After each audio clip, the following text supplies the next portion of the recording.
हमको कुछ भी पता नहीं। 15 तारीख को रजिस्ट्री हुई और 21 तारीख को मोटेशन खुल गया।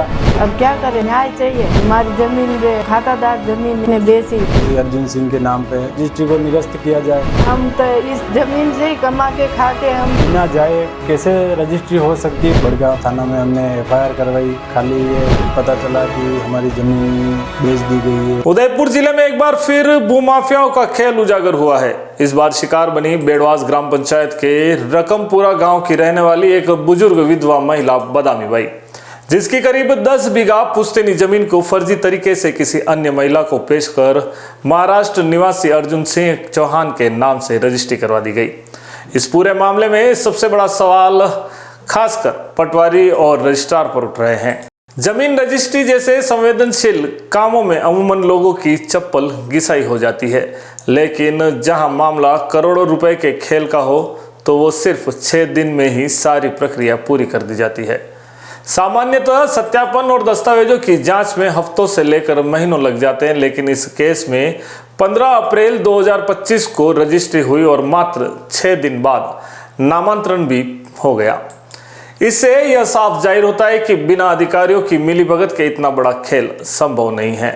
आपको बता दें कि इस पूरी जमीन की बाजार कीमत करीब 70 करोड़ रुपए बताई जा रही है। बदामी बाई, जिनके पति मोतीलाल का निधन 11 साल पहले हुआ था, अपने दोनों बेटों दिनेश और दिलीप के साथ मिलकर 10 बीघा जमीन पर खेती करके अपना जीवन यापन कर रही हैं। उन्हें विधवा पेंशन मिलती है, लेकिन इस सरकारी रिकॉर्ड का फायदा उठाते हुए भूमाफियाओं ने एक अन्य महिला को बदामी बाई बनाकर रजिस्ट्री करवा दी और बदामी बाई के खाते में 70 लाख रुपए ट्रांसफर भी कर दिए, जबकि इस खाते की लिमिट महज 45,000 रुपए है। दिनेश को जब किसी जानकार ने बताया कि उसकी पुश्तैनी जमीन का सौदा हो चुका है तो वह और उसका परिवार सन्न रह गया। उनके पैरों तले उनकी जमीन खिसक गई।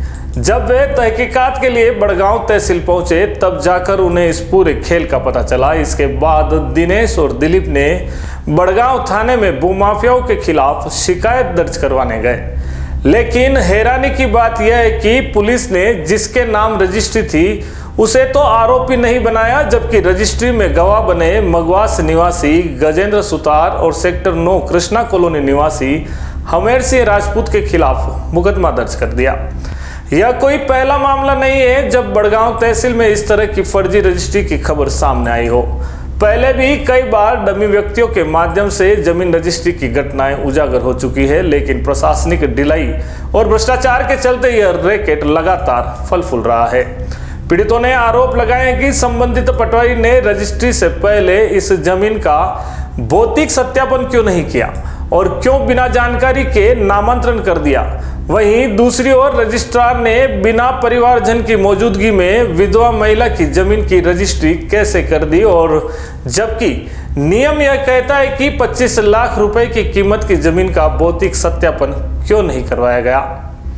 खाताधारक के खाते में 70 लाख रुपए कैसे जमा हो गए, जबकि खाते की लिमिट मात्र 45,000 रुपए थी। वहीं दूसरा सवाल यह भी उठता है कि पुलिस ने रजिस्ट्रीकर्ता को आरोपी क्यों नहीं बनाया। अब यह पीड़ित परिवार अपनी पुश्तैनी जमीन बचाने के लिए हर दरवाजे पर न्याय की गुहार लगा रहा है, लेकिन अफसरशाही और मिलीभगत का यह जाल उन्हें हर जगह निराश कर रहा है। क्या उदयपुर प्रशासन इस बार भूमाफियाओं पर लगाम कस पाएगा या फिर एक और विधवा की जमीन के साथ अन्याय की कहानी यूं ही फाइलों में दबा दी जाएगी। मेरा नाम दिनेश सुतार है, मैं रकमपुरा निवासी हूँ। ये मेरी माताश्री है बदामी बाई, छोटे भाई दिलीप सुतार है। गत 21 तारीख को हमको पता चला कि हमारी ज़मीन बेच दी गई है, या ऐसा हमको सुनने में आया, फ़ोन आया अनजान व्यक्तियों के द्वारा कि आपकी ज़मीन बेची है क्या।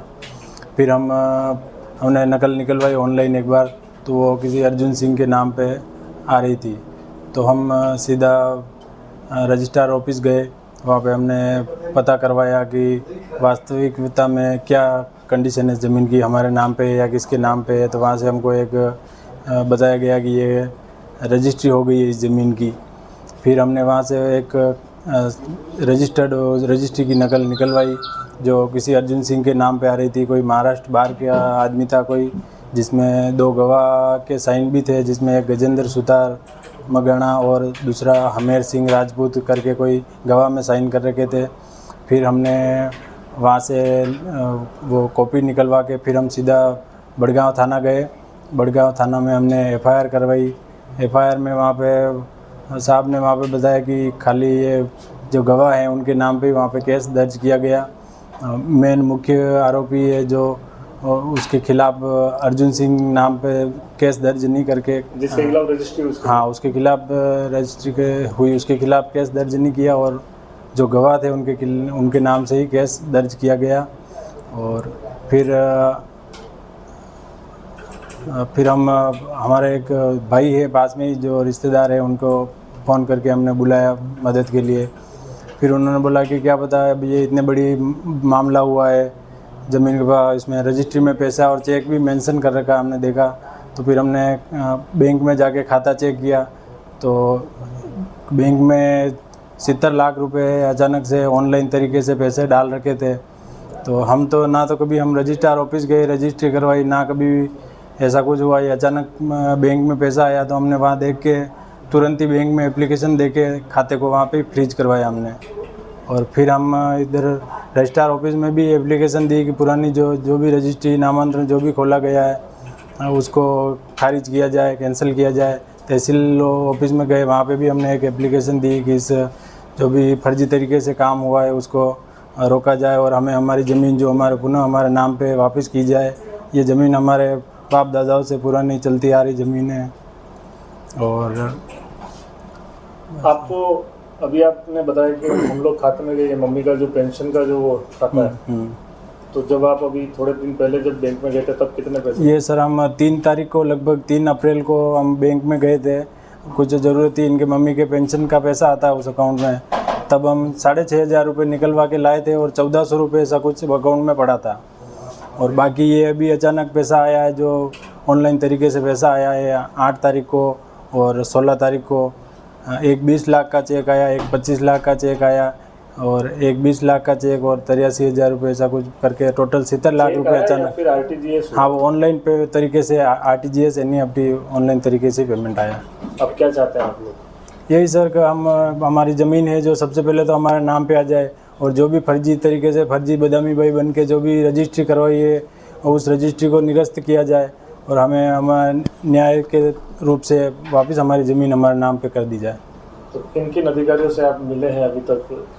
हम रजिस्ट्रार ऑफिस रजिस्ट्रार साहब से मिले, पटवारी साहब से मिले, तहसीलदार साहब से मिले हमारे न्याय चाहिए। हमारे पुलिस थाने में हम एफआईआर की तो वहाँ पे भी हम सीआई साहब से मिले, एसआई साहब से मिले। ये सर हमारे नाम की जो ज़मीन है बदामी भाई के नाम से ज़मीन है, इस ज़मीन को हमारे वहाँ बिना जाए कैसे रजिस्ट्री हो सकती है और कैसे वो ज़मीन किसी और के नाम पे जा सकती है हमारे जाए के बिना। मैं तो सरकार का जो सिस्टम है उस पर भी सवाल खड़ा करना चाहूँगा कि बिना हमारे वहाँ जाए गए आज रजिस्ट्री करवाने जाते हैं तो वहाँ कुछ बायोमेट्रिक भी होता है, कुछ फिजिकल वेरिफिकेशन भी होता है और बड़ी ज़मीन का मामला है तो वहाँ पे घर पे आके भी हमको पटवारी साहब जैसे सर्वे वगैरह होना चाहिए कि कैसे ज़मीन बिक रही है, वास्तविकता में बिकी है या नहीं बिकी है। तो इतना ऐसे ये जल्दी कैसे हो गया सर? 15 तारीख को रजिस्ट्री हुई और 21 तारीख को मोटेशन खुल गया, तो इतना जल्दबाजी में कैसे हो सकता है? गांव में हमारे ऐसे मामले भी है अभी जो मतलब 2-2, 3-3 साल से पटवारी साहब को इनको बोल रखा है कि कैसे मतलब मोटेशन खुलवाना, अभी तक उनके मोटेशन नहीं खुला 2-2, 3-3 साल से। और हमारा इतना जल्दबाजी में 5-7 दिन में रजिस्ट्री भी हो गई, मोटेशन भी खुल गया। ये इतना जल्दबाजी में कैसे हो सकता है सर हमारी जानकारी के बिना? हमारे ज़मीन बेचनी नहीं थी, हमको कुछ भी पता नहीं। ये नकली बदामी भाई बन के आई हमारे। आप कौन हो? मैं बदामी भाई मैं हूँ, मैं जानती नहीं हूँ कुछ भी। मैं ये कहाँ से आए पार्टी बनाई न हमारी ज़मीन रे खातादार ज़मीन है न इसने बेची। हमारे बच्चे ने फ़ोन में देखा तो पता चला। अब क्या करें, हमें न्याय चाहिए, हमें हमारी ज़मीन चाहिए, हमारे नौकरी नहीं कुछ नहीं। बच्चा को बड़ा किया, 11 साल भी हमारे पति ने गुजरे, ससुरा जी भी गुजर गया न। अब हम तो इस ज़मीन से ही कमा के खा के हम जी रहे हमारे बेचनी नहीं ज़मीन, ना हमको भनक भी नहीं पड़ी। ये फर्जी मामला कैसे हुआ? कौन कौन मिले वो कुछ पता है आपको? कोई नहीं मिला हमें तभी।